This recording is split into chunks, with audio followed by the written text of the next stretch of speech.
Dear Dr. Batmanghelidj, Jeremy is my 10-year-old son Aaron had allergies and asthma and was on 5 different medications until he started drinking water. Within my blood 1 pressure week, dropped from 160/98 to an amazing drug-free 130/75. I'm 90 years old and have angina. When I get an attack of angina, I rest and drink water. The program reduced the frequency of asthma and allergy-related problems. any medication for asthma. And I lost 35 pounds. Despite the hundreds of letters full of personal testimonials, Dr. Batmanghelidj has not had much luck getting our country's leading medical institutions, like the National Institutes of Health and the American Medical Association, to support him or his findings. Why don't you think the NIH and the AMA listen to you? Because it would mean eventually the shrinkage of their existence. We spoke to several medical professionals who wouldn't go on camera. They said while they'll agree that drinking water is beneficial, they don't think it's a cure-all. And what Batmanghelidj must do to get the recognition of the medical community is clinical, controlled studies to prove it. Studies that need lots of funding that is hard to come by when people don't agree with your ideas.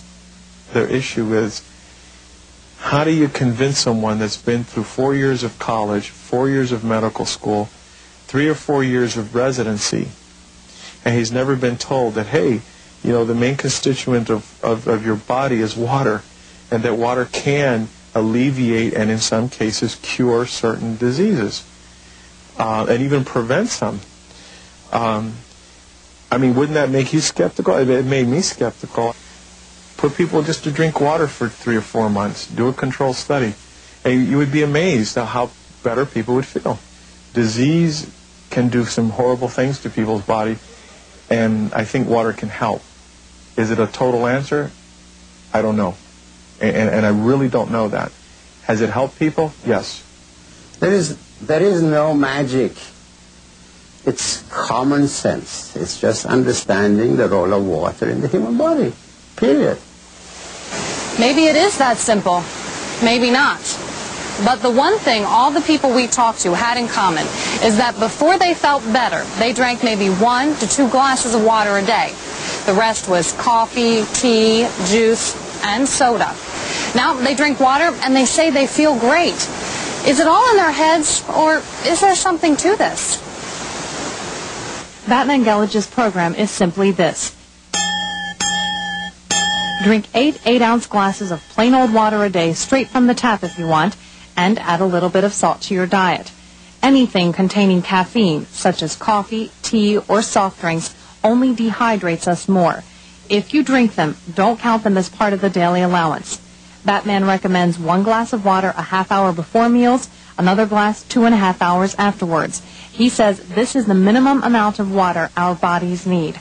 Sounds unusual, but simple, and many people say they have found their health solution in the simple. Dr. Batmanghelidj does say you should make sure your input matches your output, basically that your kidneys are working fine. Of course, check with your doctor before you make any changes. I take a hypertension pill once a day, and I see my doctor. It's not like, I don't go to the doctor anymore, but I feel 100% better than I ever felt before. I have more energy. I couldn't even stand on my feet before. And now it's like, I just keep on going. I feel like the ever-ready battery, the Energizer. Maybe the water helps me some way. I don't know, even if it's psychological. Let's face it, it helps. For something of this nature to be recognized, you have to pretty much pay your dues. And I think that if water is going to win out, it has to pay its dues. So there you have it. You've heard from people who say drinking water has changed their lives. Does it have the power to change yours? Maybe. Maybe not. But there's only one way to find out. After all, it's only your future we're talking about. I'm Jennifer Watson, reporting.